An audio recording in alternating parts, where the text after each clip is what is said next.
Bom, são 8h40, já voltamos com o Folha no Ar desta sexta-feira, dia 26 de agosto. Agradeço muito a sua audiência, você sempre nos acompanhando aí pelo rádio, ouvindo, acompanhando também, né, e assistindo pelos nossos canais aí no Face, YouTube, Instagram.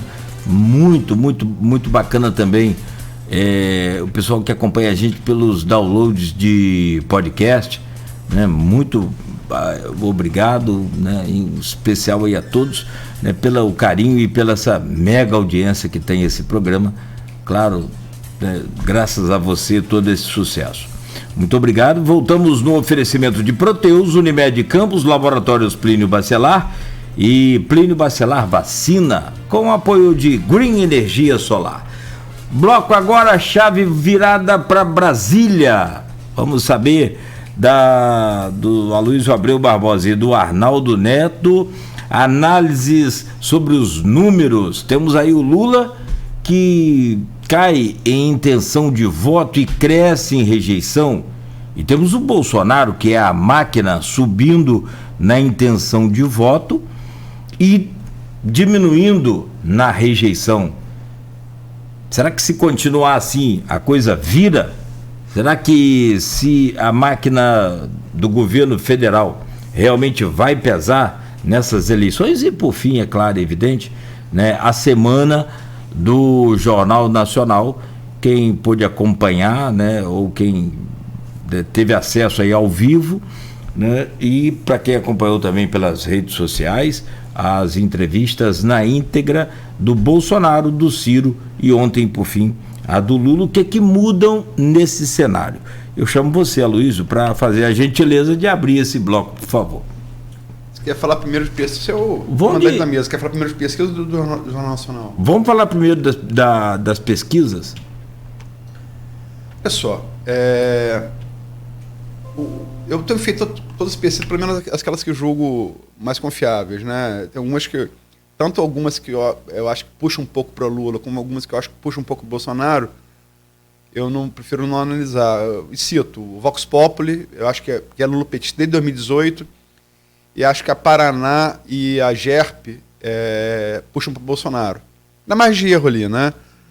E, inclusive, o Orlando Tomé Cordeiro, que entrevistou aqui na semana passada, retrasada, concordou comigo, que é um cara que é estrategista político lá do Rio de Janeiro, na capital, né? Ele também falou que olha menos para essas pesquisas. Eu acho que uma pesquisa tem sido muito útil. Todo mundo fala muito da Datafolha. Por quê? É o maior nome, né? A metodologia mais confiável, que é presencial. Eu acho que essa eleição está revelando um grande instituto, que é com a Coaeste, que faz pesquisas para Genial, né?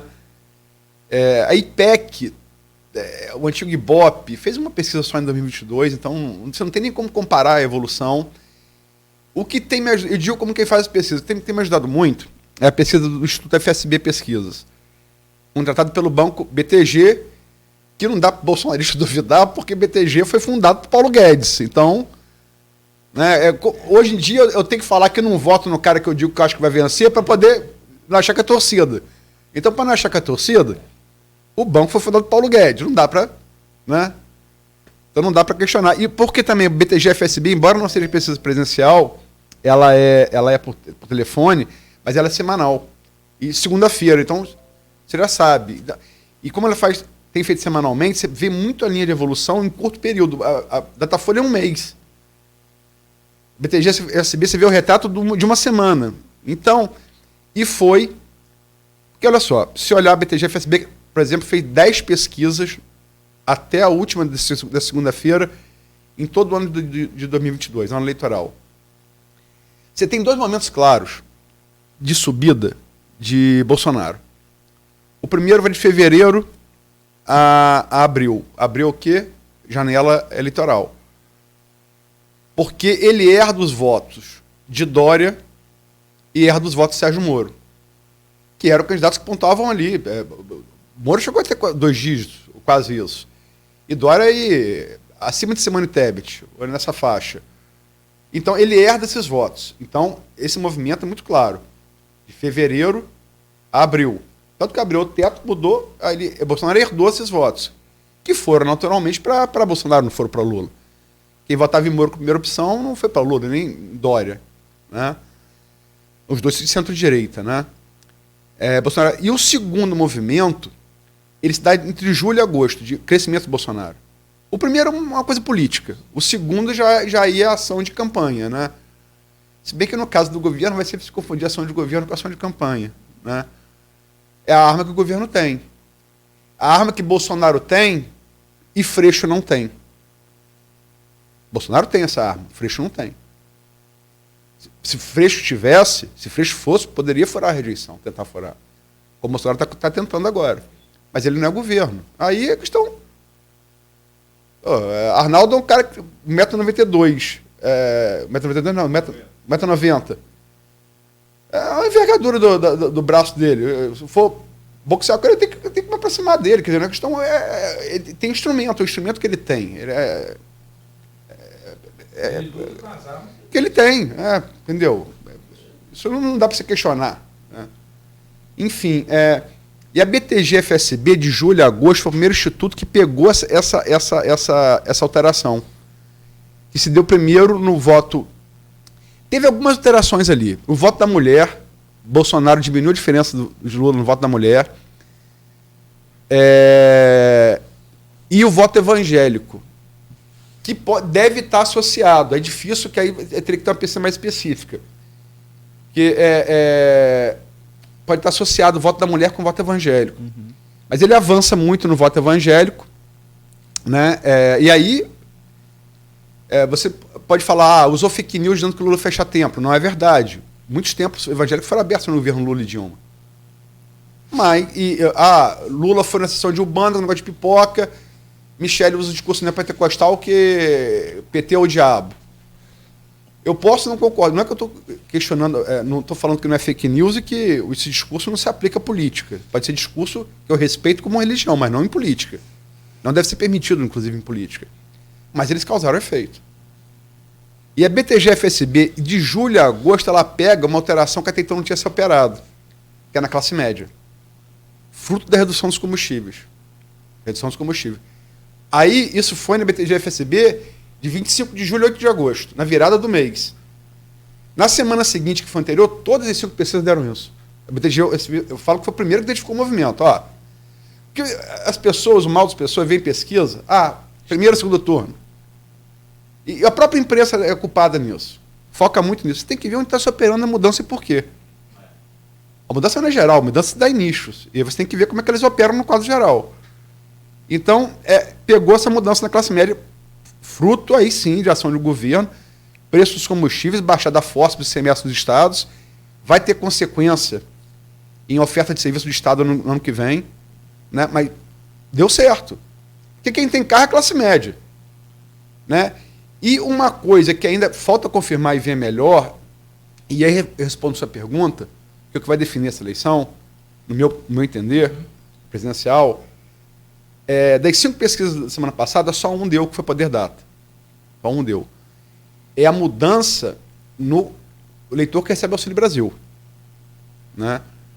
Nenhum deu. Das 5, IPEC, Datafolha, a própria BTG não deu, General Quaest e Poder Data. Só Poder Data deu. Mas a BTG-FSB não deu na semana passada, mas na segunda-feira deu. Deu mudança. Deu mudança nesse voto A diferença de Lula para Bolsonaro nesse voto ainda é muito grande. Mas está caindo. 2 institutos deram. O que vai definir a eleição, respondendo a sua pergunta, é a velocidade dessa alteração. E outra coisa, qual é o teto dela? Porque Lula é muito claro, gente. Ele bateu no teto desde janeiro. Lula está patinando entre 41 e 46. Estou falando aí BTG. Desde janeiro. Era mais de erro. E outra coisa importante, Bolsonaro vem crescendo, porque aí que tá, como é que Bolsonaro cresce e Lula não cai? Bolsonaro está crescendo no voto da terceira via, não é no voto de Lula. Nos próprios evangélicos, se olhar a linha, onde Bolsonaro subiu muito, olha as 2 linhas, Lula não está perdendo voto. Bolsonaro está ganhando voto. Esse voto, olha para a linha, outros, esses outros estão caindo. Sim. O que eu quero dizer, por enquanto, o crescimento do Bolsonaro ainda não interferiu em queda de Lula. Se esse voto do pobre, aí sim, aí vai interferir. E aí pode mudar o resultado da eleição.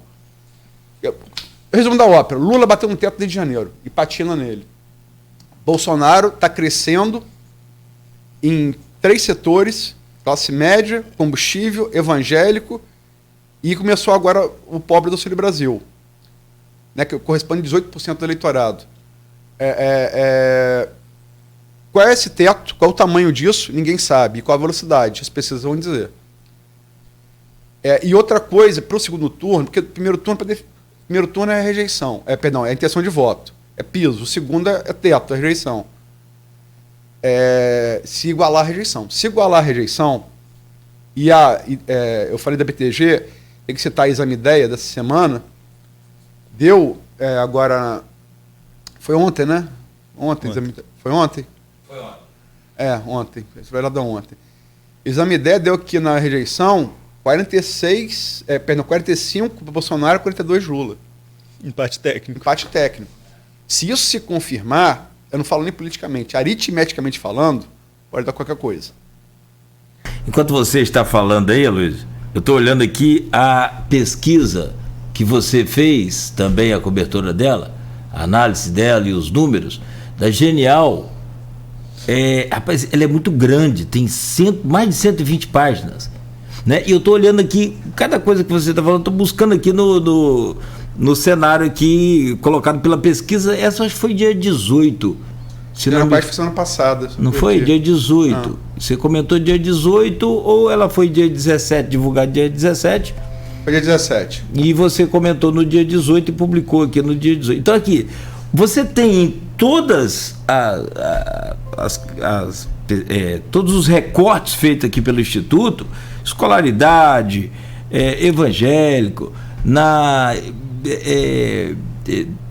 classe social, você tem claramente ou uma patinada do Lula da margem de que ele vem alcançando aí, como você disse, ou você tem um crescimento de Bolsonaro, quando não uma queda do Lula.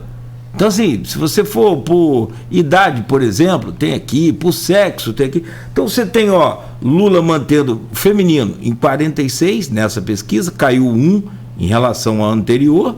Já o Bolsonaro vinha de 22, passou para 28, chegou a 30% do voto feminino nessa pesquisa aqui do dia 17 que você comentou. Então aqui tem outros caindo muito claramente. Olha lá como é que os outros saem de 19, que esse recorte, Aloysio e Arnaldo, pouca gente vai sentar na frente de um computador e vai olhar, vai analisar. O trabalhador, a massa, que é o eleitor brasileiro, ele está lutando para sobreviver. Então aqui você vê claramente que para quem questiona as pesquisas, o que as coisas vão andando, porque as pesquisas mostraram aí que Lula ganhava no primeiro turno. Foi aquele momento outro, hoje é outro. Ontem teve uma entrevista do Lula que pode ter balançado esses números, tanto para mais quanto para menos. Na segunda teve a do Bolsonaro, que pode também ter balançado os números ou não. Então, assim, você vê que a sua análise é tão precisa aí quanto a essa questão do voto qualificado, voto determinado da mulher, por exemplo, que eu vou pegar esse gancho aqui para trazer o Arnaldo falando da pesquisa e depois a gente entrar no Jornal Nacional. Quem viu o Jornal Nacional, o fechamento de Lula foi qual? Em cima da mulher, do voto feminino. Eu registrei isso. Você registrou, desculpa, eu não comentei, mas você registrou lá no seu comentário, e assim, ficou claro ele dando um recado para o voto feminino. O que me causa estranheza, assim, é o crescimento do voto feminino, mesmo Bolsonaro sendo um extremo machista. Mas aí é outra análise, aí é pessoal. Eu acho que não deve fazer nem comentar. A gente perde o critério. Perde a noção. Mas aí. E você tem também o voto feminino vinculado à postura da Michelle, o discurso da Michelle, que teve espaço. Isso abre um nicho do eleitorado que o Aloysio colocou bem, que não tem como a gente colocar que seja isso, mas o voto evangélico e feminino. É essa migração que está acontecendo, como mostram as pesquisas que vem colocando aí esse crescimento de Bolsonaro. E tem um outro fator também que a gente tem que colocar, a gente enquanto imprensa. Eleição, o ano todo, só a gente político que está ligado. O povão não está acompanhando a eleição ainda. Você tem um nicho de indeciso no começo do ano que é muito grande e que está ali esperando o cenário se arrumar.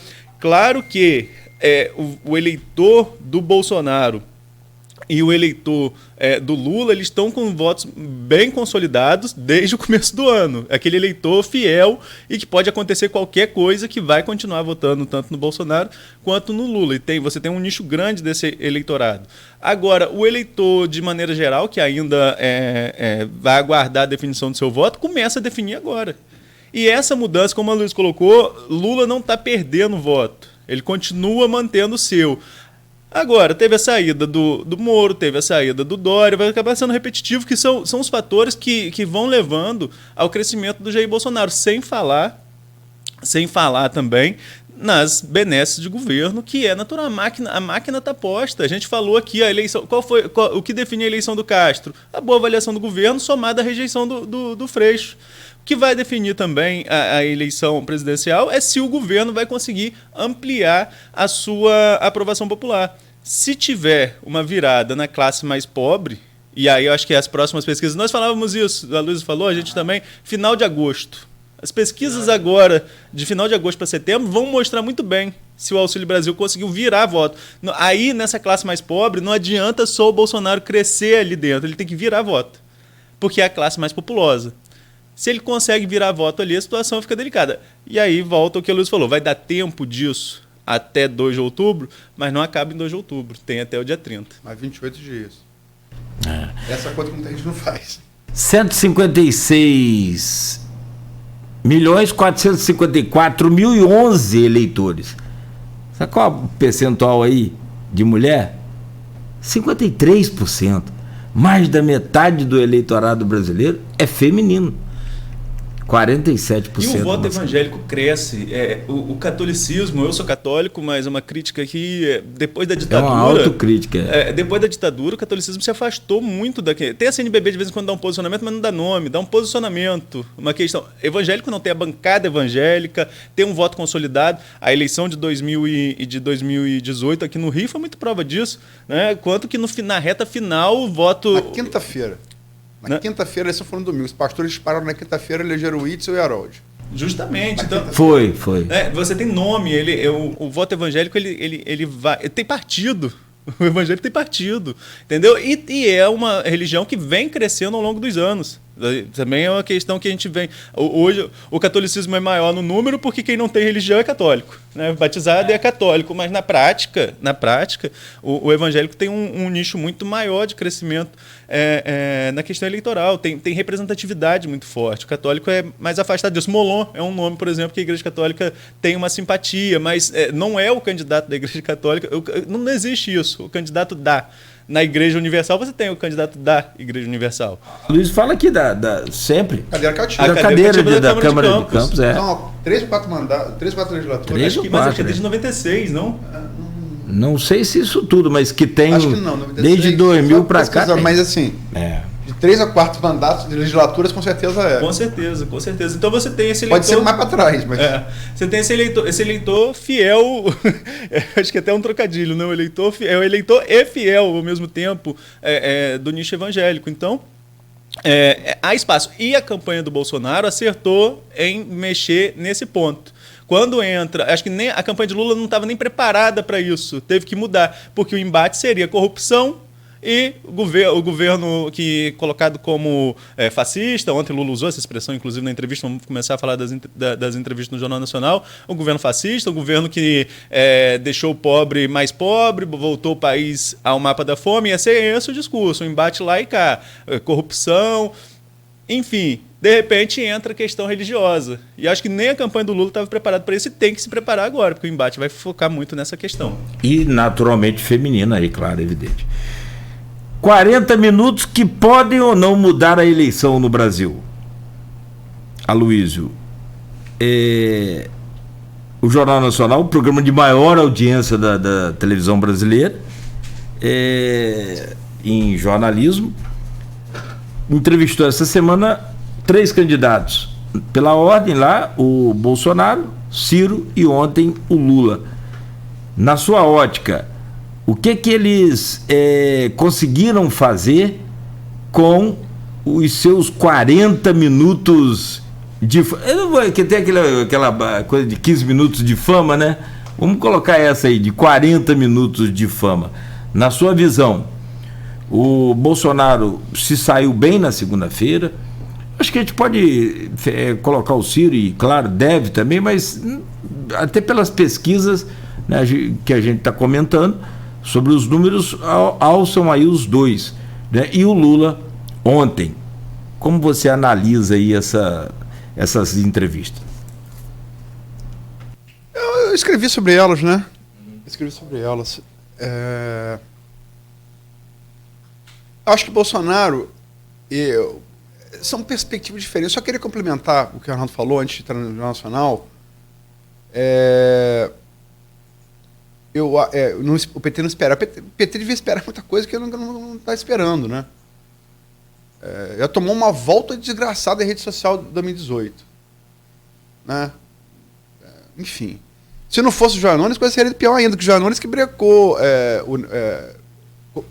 viralizou que o auxílio emergencial era até 31 de dezembro. Né? Tecla que o Lula bateu no Jornal Nacional também. Não foi ninguém do PT. Entendeu? Então, eu acho, sinceramente, eu, Nogueira, sou um pouco mais velho, pegamos essa transição do modus operandi da campanha. No que é hoje, o bolsonarismo deu de 7-1 falando de campanha, tá? Falando de voto, não.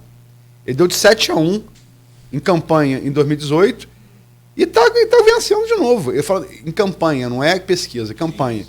Eficiência da campanha. Movimentos inesperados. Não, era inesperado que ia apelar para o público evangélico? Não era. Não era inesperado. Não deveria ser inesperado. Então eu acho, sinceramente, que em termos de campanha, eu não estou falando de intenção de voto, mas em termos de campanha, a extrema-direita no Brasil continua mais preparada do que a esquerda. Eu queria fazer esse apontamento. Né?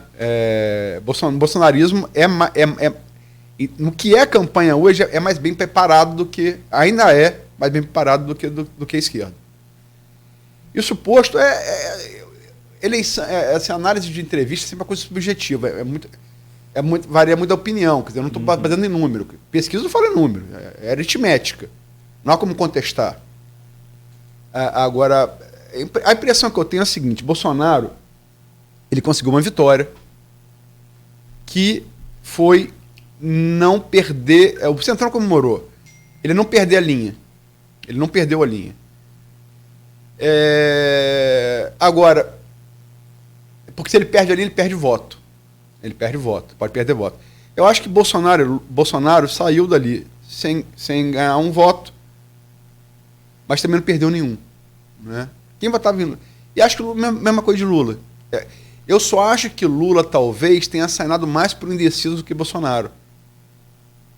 Aí nesse ponto, embora eu ache a campanha de Bolsonaro ainda mais competente que a de Lula, até por ter mais experiência que Bolsonaro, ele acenou. Por Bolsonaro participou da entrevista do Jornal Nacional, ele não falou nenhuma sobre a manutenção do Auxílio Brasil caso fosse ele reeleito presidente. Não falou. É um erro crasso. Lula terminou falando para quem? Para a mulher brasileira endividada. Que todos precisam mostrar. Quem é eleitor majoritário de Lula? Pobre, até um salário mínimo, ensino fundamental, 16 a 24 anos, no Nordeste, que ele está no Nordeste, negra. Ele falou para essa mulher. Está perdendo uma mulher? Eu falei para a mulher. Ele acenou para o indeciso. Bolsonaro não fez. E acho muito difícil, o discurso de Bolsonaro, como de Trump, é difícil falar, porque se ele se torna menos radical, ele pode perder a base dele cristalizada. Uhum. Então, uma armadilha. A armadilha de Trump é a armadilha de Bolsonaro. E falo isso em termos de... Aí é semiótica, né? Emissor, receptor, mensagem. Sei. Né? É uma armadilha. E eles tendem a funcionar melhor quando são novidade. Trump, quando meu governo foi esse daqui, ele não se elegeu. Bolsonaro, com o governo agora, ele está realmente melhorando. Mas em relação à entrevista, eu acho que ele pecou por não acenar ao eleitor de centro. E nesse ponto, eu acho que Lula foi mais malandro, no bom sentido, digamos assim. Né? Eu acho que ele acenou esse eleitor de centro. E acho que Bolsonaro teve vários momentos muito tensos ali, né? Muito tensos, com a entrevista. Lula também teve. Lula deu uma em Bonner ontem, quando cobrou. O petista não gosta de falar sobre Dilma. Diz que não tem problema, mas todo mundo detesta. Os números. Então, a maior recessão nos últimos 25 anos anteriores, entendeu? Foi um desastre o governo de Dilma. Quem disser que não foi, com todo respeito, merece ser levado a sério. Né? O Dilma foi um desastre. Aí, quando o Bonner insistiu em comparação com o Dilma, porque o Lula quer falar dos números dele. E tá certo. Mas tem o número de Dilma também, que ele não pode tirar a responsabilidade dele da economia. Aí falou para Bonner, como é que é isso? Deu uma de solta, deu uma de Bolsonaro ontem. Num estilo mais Lula, que é um estilo mais. Menos agressivo, talvez, né? Mas tipo Arnaldo fez aqui. A Clarissa é garotinho. Não é agressivo, mas a mensagem é forte. Entendeu? A forma não é. Ele falou, como é que é? Não vou imitar a voz dele. Reimposto não, ele falou, quando alguém tiver no lugar de Bonner no Jornal, você vai perceber que é reimorto, é reposto. Ele quis dizer que ele tentou interferir, de fato tentou. Ele tentou botar Henrique Meirelles no governo Dilma, e Dilma teimosa não... Na briguinha com Henrique Meirelles, quando era ministro de Lula, Dilma tem esse defeito. Né? E mandou recado para Bonner também. Né? Reunião no encontro de sábado lá. Mandou recado para Bonner. Então foi um momento, acho, mais tenso. E acho que Lula cometeu uma tremenda gafe, que a Renata Vasconcelos foi muito ágil. Parabéns pela atuação dela. Ela faz mais o policial bom, Bonner é o policial mau. Aí foi Lula, como perguntado por que o agronegócio? Por que o agronegócio está com o Bolsonaro? Ele falou, meteu um erro terrível. Porque o governo dele de Dilma combateram a desmatamento. O que a Renata imediatamente colocou a lógica. Então você está querendo dizer que o agronegócio, que é mantenedor do nosso PIB, da nossa balança comercial, né? A gente sobrevive do agronegócio, a gente sobrevive, gente. Se o Brasil for um comércio, a gente sobrevive de vender soja para pouco chinês comer. Vamos resumir a ópera? A gente vive disso. Sim. Nosso... Um balcão aqui, tiver um balcão aqui. Como é que você chama esse pessoal de criminoso, cara? Foi um erro terrível que Lula cometeu, foi o maior gafe que ele cometeu. Eu acho até que foi uma gafe maior do que Bolsonaro cometeu. Em termos de resultado, entendeu? Quem estava já com Bolsonaro agora mesmo. Que é para nós, que alguém gostaria de ser mais do criminoso? Se falasse aí que todo radialista é criminoso, todo jornalista é criminoso, o que eu gostaria? Então, vamos e venhamos. Foi um erro infantil de Lula, que depois tentou consertar, mas não dava mais. Já está. Aí já. Centro-Oeste, por exemplo, quer se apostar? Centro-Oeste que vive. Tem aqui, o agronegócio? Pode apostar. Lula vai cair ainda mais, porque Bolsonaro já está na frente dele, Centro-Oeste vai cair. Bolsonaro vai crescer ainda mais, por conta dessa declaração infeliz de Lula. Então, acho que foi um erro que Lula poderia ter evitado. E acho que nas duas entrevistas foi a maior gafe. Acho que Lula teve a maior virtude, que foi sanar para o eleitor, eleitor médio, mas também cometeu a maior gafe, que foi chamar o agronegócio brasileiro de criminoso. E lá no Centro-Oeste, Aloysio, a briga está passo a passo. Centro-Oeste, última pesquisa estimulada aqui dessa Genial Quaest na dia 17. Na intenção de voto, Lula 39%. Cadê? Bolsonaro 38%. Esse é um Centro-Oeste, tá? Tem vários institutos, né? Isso aqui é um instituto que ele trouxe aqui. Não, o Bolsonaro vai melhor no Centro-Oeste, no Sul, geral, estou falando da média de todos. Geral. O Norte é disputado, Nordeste é um passeio de Lula, 7-1. 7-1. E o Sudeste está muito disputado. Bolsonaro está virando, se não virou o Rio, está disputado em São Paulo. o que segura a vantagem de Lula em Minas Gerais. E é bom lembrar, o último presidente eleito no Brasil que perdeu em Minas e foi eleito presidente foi um rapaz chamado Getúlio Vargas, em 1950. Faz um tempinho. Tem um tempinho. E o engraçado, a gente fala muito de Minas, né? Até pela densidade eleitoral, segundo uma colégio eleitoral do Brasil, mas tem um dado interessante. De Collor para cá, além de Minas, tem um estado que quem ganhou lá ganhou no Brasil. Qual é? Alguém sabe? Eu não tô lembrando. Amazonas. De Collor para cá, quem ganha em Minas e no Amazonas é eleito presidente. São 2 estados brasileiros que são emblemáticos. Minas é mais fácil de supor por quê? Minas é um pouco Nordeste, é um pouco Centro-Oeste, é um pouco Rio de Janeiro, um pouco São Paulo. É uma média do brasileiro. Mas Sim. Amazonas não imagino por que E tem um seja. peso eleitoral muito grande, né? Quantidade, né? Minas, sim. Não, mas ele tira uma média. Minas, Amazonas é estranho, né? Ele aparecer como quem ganhou lá ganhou para presidente. Não por nada demais, é pelo número de eleitores, só isso que eu estou falando. Mas é um dado interessante, sim. Neto, e os 40 minutos no Jornal Nacional? Vão para fama ou depois dessa o cara apaga a luz? Eu acho. Aí a questão de opinião, como. Não teve tanto impacto também. Como disse a Luiz, é questão de opinião aqui, né?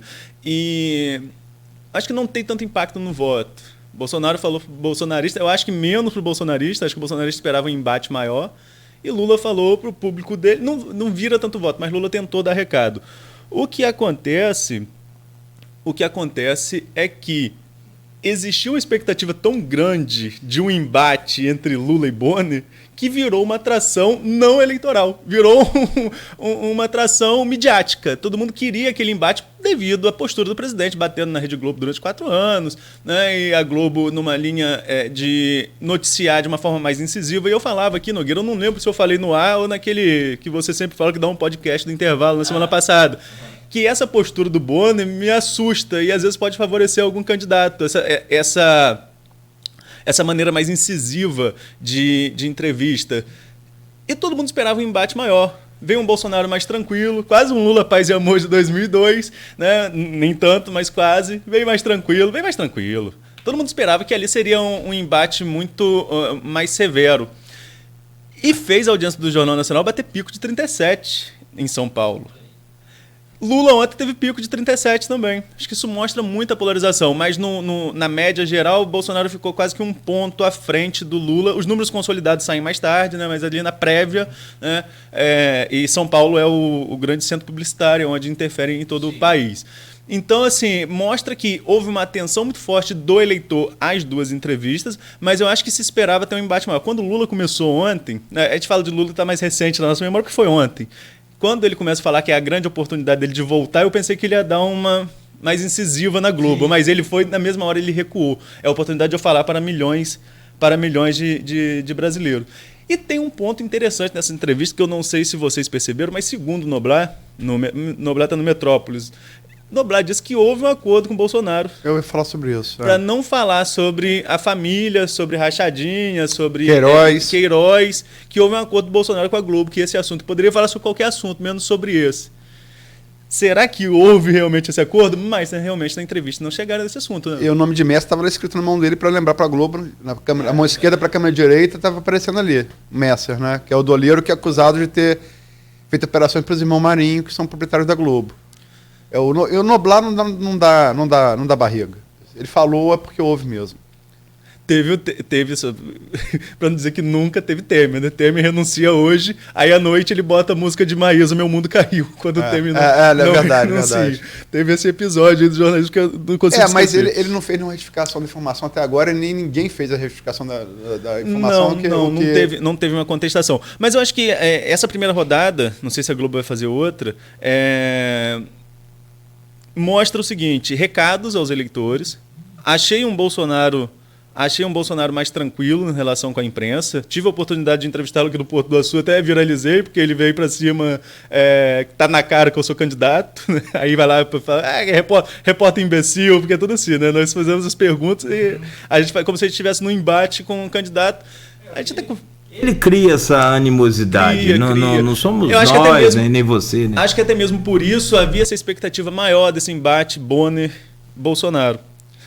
Ontem, Acho que o Lula... Acho não, a Luiz colocou aqui, é pura verdade, foi um erro gigantesco que ele fez com o agronegócio, mas aproveitou para bater, ao comparar, por exemplo, mensalão e orçamento secreto. Acho uma que foi virtude dele. Um ponto positivo para ele enquanto campanha.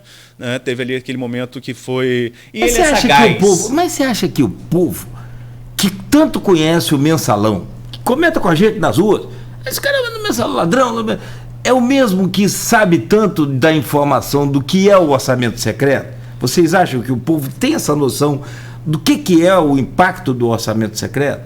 Eu concordo com o Arnaldo, escrevi sobre isso ontem à noite ainda. Eu acho que ali foi um recado institucional. Arthur Lira, acabou, meu irmão. Como eu dei o recado para a Bonner, acabou, a festa acabou. Se eu for eleito, acabou sua festa. Acabou sua festa. Foi sim. Foi... Para Arthur Lira, o Congresso, só aproveita, aproveita esse orçamento secreto, isso acabou. Comigo sendo eleito e com o Bolsonaro vai continuar, por óbvio, né? Agora, não dá também para a gente falar que toda emenda do orçamento secreto é para corrupção. Agora, quando você não sabe qual parlamentar está pedindo, onde vai ser aplicado e quem fiscaliza, aí é complicado. Mas também não dá para falar que tudo é corrupção. É igual o CEPERJ. A gente fala, eu sempre falo, faço essa ressalva aqui na história do CEPERJ. Tem gente ali que trabalha, mas quando você tem gente que não trabalha recebendo, você coloca uma suspeita em tudo relacionado a... Mas eu acredito que as próximas pesquisas devem mostrar. A semana que vem a Globo tem pesquisa encomendada, tem pesquisa IPEC encomendada pela Globo para a semana que vem, já para medir essa questão, se as entrevistas alterou ou não o cenário eleitoral. A gente vai começar a ver isso. E tem um outro fator que adiou, inclusive, o início do nosso programa, que a gente poderia ter chegado um pouquinho depois, que é o começo do horário eleitoral, né? Tanto na rádio quanto na TV. E as redes sociais, como a Luiz colocou, o bolsonarismo domina e muito. E muito. É um passeio em relação ao que a esquerda ainda não conseguiu se adaptar às redes sociais. Mas a TV aberta ainda tem uma grande influência sobre o eleitorado, sobretudo nesse nicho que Lula já tem uma grande vantagem, que é o eleitorado das classes menos favorecidas, que ainda assiste mais a TV aberta, não tem tanto acesso às plataformas de streaming e também não tem acesso à TV fechada.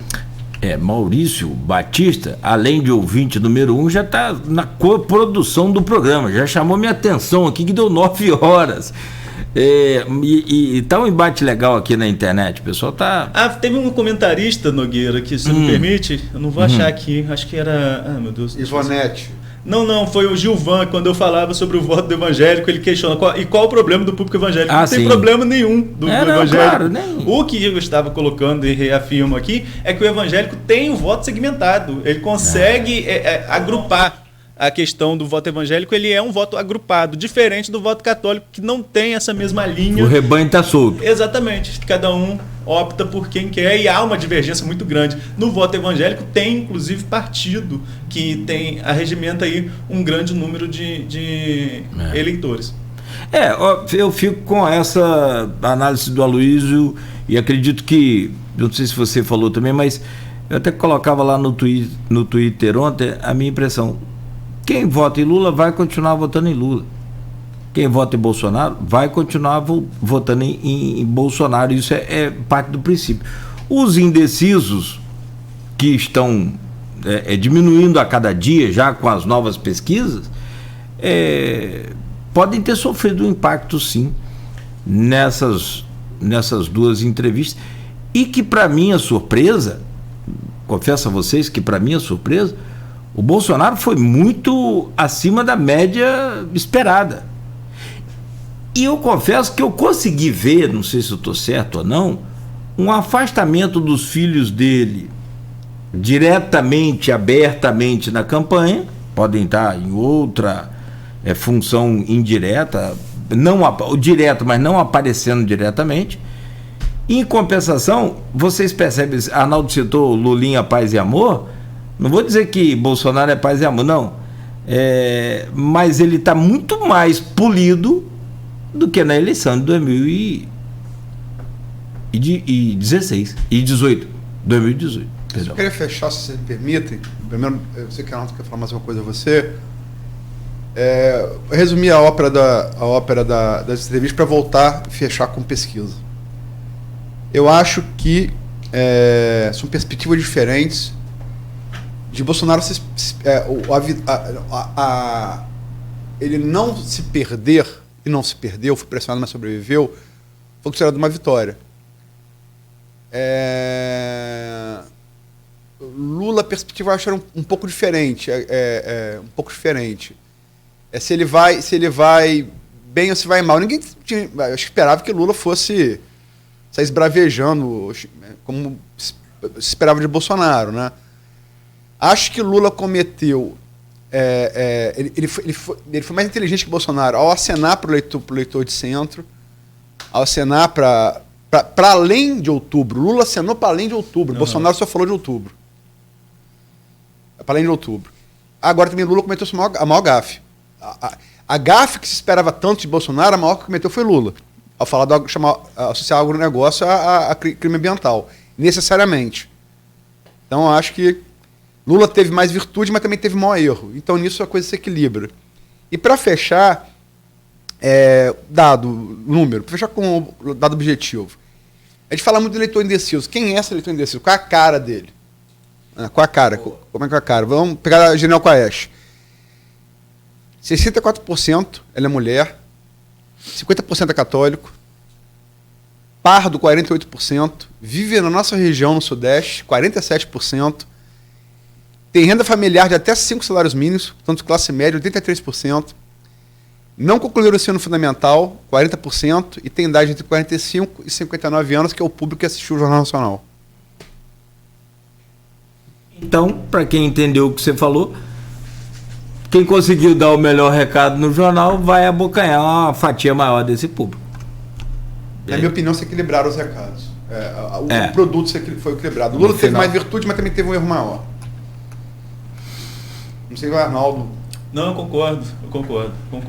E como também gostaria de colocar que quem é o eleitor fiel a esse povo, a gente já colocou isso. Até na análise pesa, né? A gente vê isso, a gente tem um grupo aqui do programa, do blog do Aloysio, ali nas análises das entrelinhas, eu não vou trazer tudo não, só que nas entrelinhas a gente vê como que o passional pesa na hora da análise, foge um pouco da perspectiva... o tal da razão e emoção. E emoção que a Aloysio falava. A emoção pesa na hora de assistir, a pessoa já assiste esperando ouvir alguma coisa, e como a Aloysio colocou no texto dele, que em relação a Lula, na postura dos entrevistadores. Quem achava que ia aliviar com Lula, porque achavam isso, que apertou Bolsonaro e vai aliviar com Lula. Não. Agora, nós, enquanto entrevistadores, nós três aqui somos entrevistadores, claro que a postura do entrevistado leva a entrevista a um outro caminho. Isso é inevitável. A gente é humano, né? Exatamente. Se chega aqui de sola, se o entrevistado chega de sola, você vai ter uma reação também. Se o entrevistado vai levando de uma maneira mais flexível, você vai acabar ficando mais flexível, porque é um bate-papo. E isso é inerente ao ser humano. Na mesa de bar, por exemplo, se a conversa for em um tom mais ameno, ela vai continuar mais ameno. Se um subir a voz, o outro vai subir a voz também. Isso é natural. Aí foge um pouco da perspectiva de que é um contra ou outro a favor. A questão é natural, o ser humano reage digamos que ao estímulo do outro. E só para eu concluir, voltando só ao local rapidamente, Zé Vito, meu amigo lá de São João da Barra, e a enciclopédia, a gente falava aqui dos votos evangélicos com cadeira cativa, ele voltou em 92 com Marcos França, 96 Isaías Carvalho. Marcos França, ele verdade, ele tá certo. Ele trabalhou aqui na Continental. Trabalhou na Continental. 96 Isaías Carvalho, 2000 Pastor Denilson, 2004 não elegeu, mas conseguiu um primeiro suplente. Isso é só evangélico ou universal? Evangélico. Não, eu me referi à cadeira cativa do universal. Então acho que vem aqui Vieira Reis, 2008. Vieira Reis, isso mesmo, 2012, Davidson Miranda, 16, Pastor Vanderly, e hoje com Anderson de Então tá certo, quarta legislatura. Pra trás, só se o Zé Vitor mandar um suporte aí pra mim. Mas tem Pastor Denilson. E Pastor Denilson, não tá Pastor Denilson, 2000. Zé Vitor, aproveita e pesquisa aí, tá ouvindo o programa, em 1990, quem é o World Soccer elegeu o melhor jogador do mundo. Então, assim, essa questão do peso do voto evangélico é uma questão muito forte no eleitorado brasileiro e tende a crescer. Pra quem não entende o que você está falando, me perdoe, conversa com um evangélico, e se for da Universal, no caso de Campos, dos vereadores, conversa com um da Universal de Campos para você entender o que é que está sendo analisado. Ô, gente, eu não posso ir embora aqui como âncora do jornal, sem que mais a minha função aqui é provocar os senhores. Como é que pode, só para a gente fechar, nem mesmo que seja um segundinho aí, Cristiano, depois dá um desconto a gente aí. Não sei se a gente tem esse crédito, mas não sei. Mas como é que pode, pela visão assim, normal, dos opinadores nacionais, dos grandes formadores de opinião também, o Ciro Gomes tem um desempenho muito bom no Jornal Nacional. Como é que pode ele passar batido? É a polarização? Eu vou de novo votar pesquisa. Mas não era o meu objetivo de falar isso. A gente está hoje no dia 26 de agosto de 2022. Volta ao dia 26 de agosto de 2018. A BTG, naquela semana, a BTG e a FSB, que a gente se referiu aqui, Datafolha, davam Ciro em quinto lugar. Quinto lugar. Lula, que vai ser no dia 30, impugnado, indeferido, mesmo preso desde abril, estava, e foi indeferido pelo TSE, hoje atacado pelos bolsonaristas, presidido por fugiu o nome dele agora, foi presidente da TSE em 2018, meu Deus, Fachin. Não, Fachin era agora, Barroso, Luiz Barroso, presidido, indeferiu, Ciro estava em quinto. E que fica na cabeça aquela coisa do que eu falei do Bajo. É o último lance. A gente vai lembrar de ser o terceiro ali disputando com a Haddad. É muito claro. Lula saiu, Ciro herdou parte dos votos. A gente tem que assumir uma coisa. Isso independe de simpatia. O problema das pessoas querem julgar com a sua simpatia. Sim. Lula e Bolsonaro são duas figuras muito populares. São dois líderes populares legítimos. Goste-se ou não. Acabou. É assim. É assim. E tem uma virtude que nublam... Eles têm uma virtude que nublam, que transforma a virtude de Ciro em defeito.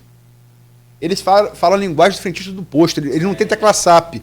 Ciro, até pra gente que é jornalista, é difícil, é muito número. Tem quase que ficar com o Google do lado ali para... Agora, é uma pena, o candidato altamente preparado. Muito preparado. Projeto do governo mais profundo. Uhum. Eu acho o diagnóstico de Ciro perfeito. Eu não sei se o remédio dele é o correto. Mas o fato é que nunca foi tentado. E o quadro nosso econômico e político é muito ruim. Agora não tem nenhuma garantia que vai dar certo o que ele está propondo. É plebiscito, vai deblar o Congresso. Isso não deu certo na Venezuela, por exemplo. Isso dá certo na Europa. Qual modelo a gente vai seguir? Eu não sei. Mas aqui é muito preparado. Agora... Ciro, ele está no campo da esquerda, onde a figura de Lula, a gravidade de Lula é imensa, e todo mundo que tiver vai orbitar como satélite, não tem jeito, isso é gravidade. Ele só quase virou astro. Quando Lula sai, ele disputou com a Haddad, é outra coisa.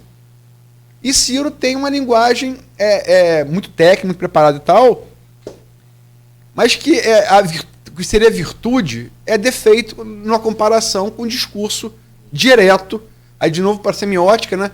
A mensagem vai direto do emissor para o receptor. Ciro não. Ciro precisa de toda a caçap. Até para a gente precisa. Então, eu acho que é uma pena. Agora, eu acho que Ciro é aquela coisa... É aquele grilo falão. O grilo falante era a consciência do Pinóquio, né? Do Collodi. Então, eu acho que o Ciro é o grilo falante da sociedade brasileira. Ele está falando... apontando os pecados que a sociedade está cometendo e alertando para a necessidade de você resolver isso, de alguma maneira. É aquela história que se eleição fosse prova, mas eleição não é prova, eleição é voto, né? E que se fosse prova, talvez fosse diferente. Tem gente que fala que se fosse prova, algo que interessa do presidente há muito tempo, que talvez seja o mais preparado. Mas no voto e essa questão do voto, de falar com o povo, como a Luiz colocou. E Ciro é muito técnico, tem conhecimento. Agora, infelizmente, na minha opinião, e acho que as pesquisas mostram isso, Ciro vai sair dessa eleição menor do que realmente é, porque a polarização está muito forte. Assim como aconteceu com a Marina, por exemplo, em 2018, né, que saiu, teve aquele movimento de vira-voto ali no finalzinho, do Marina para Ciro, para tentar Ciro chegar ao Haddad e ir ao segundo turno. que não deu certo, a Haddad chegou ao segundo turno, mas nessa eleição, o Ricardo André falava aqui na semana passada, Luiz, eu não lembro qual pesquisa, você que está acompanhando mais pode lembrar, do voto consolidado. O eleitor do Lula e do Bolsonaro, mais de 80% não muda seu voto. A BTG-FCB deu 80, deixa eu ver aqui, acho que foi 89 para o voto consolidado de Bolsonaro e 81 de Lula. Deixa eu confirmar aqui. Acima de 80. Agora, segundo a análise dele, mais de 70% do eleitor do Ciro poderia mudar de voto ainda. Ou seja, é um voto que está em aberto. E pode ser voto útil tanto para um lado quanto para o outro. Porque eleitor do Ciro consegue ser dividido. Tem eleitor ali que simpatiza mais com o Bolsonaro como segunda opção. Como tem... Gil Coutinho falou aqui ontem que vota Ciro no primeiro turno e vota Bolsonaro no segundo. Como vota em Lula por ser um candidato ali, digamos, da centro-esquerda. Ciro hoje tenta representar, né, um centro-esquerda, beliscando um pouquinho o centro. Mas, então assim, o recado que fica de Ciro, 4 eleições presidenciais, é a 4ª eleição presidencial dele, e vai sair dessa menor do que realmente é. Infelizmente, digo infelizmente porque acho que é um quadro muito bom para o país, com um estudo muito bom em relação à situação do Brasil. É o seguinte, o próprio Ciro já falou isso algumas vezes, em relação a Ciro, né? Presidência é destino. Vou voltar. Eu falei aqui, vamos voltar a 98. O craque da França não era Zidane, era Cantona. Hoje todo mundo fala de Zidane. Vamos voltar a Ciro em agosto de 2018. Ele estava em 5º, terminou em 3º. É o quadro que fica. Vamos voltar para 94. Pô, Baggio perdeu o pênalti, mas ele acabou com o jogo contra a Bulgária e contra a Nigéria. Vamos voltar um pouco. 94. O mesmo no 1994, Fernando Henrique estava definido que não ia vir para Senado porque ia ter dificuldades. Ele ia vir para deputado federal. E não era eleição garantida, não. Ele era senador, não tinha eleição garantida, tinha perdido a prefeitura para Jânio Quadros, eu tirei uma foto, sentado na cadeira, virou a eleição, foi uma virada dessa que a gente está falando, o fato novo. Fernando Henrique Cardoso, 94, ele perde 2 anos antes da eleição prefeito de São Paulo, uma foto infeliz, que posou na cadeira antes de ganhar, vinha em decadência, Itamar botou ele porque era um cara jeitoso politicamente.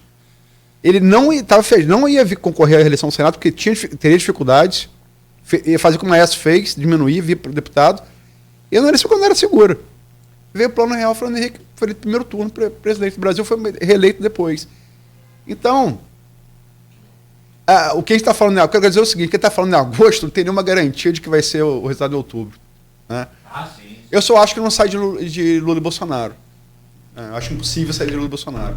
E concordo com um ouvinte que a terceira via é quimera. Ainda que eu possa ter... Eu, Aloysio, não vou votar nem Lula nem Bolsonaro no primeiro turno. Isso não tem a ver o que eu penso com o que eu estou vendo. Sim, sim.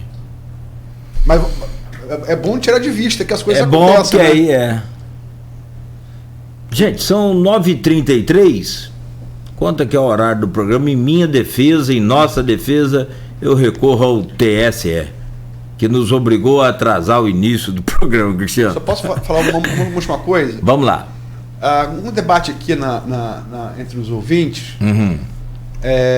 Jefferson Rangel acusa... O que eu falei, que o maior pecado mais grave foi o Lula cometeu no agronegócio. A Vera Marques, médico, que já foi entrevistada nesse programa, coloca aqui.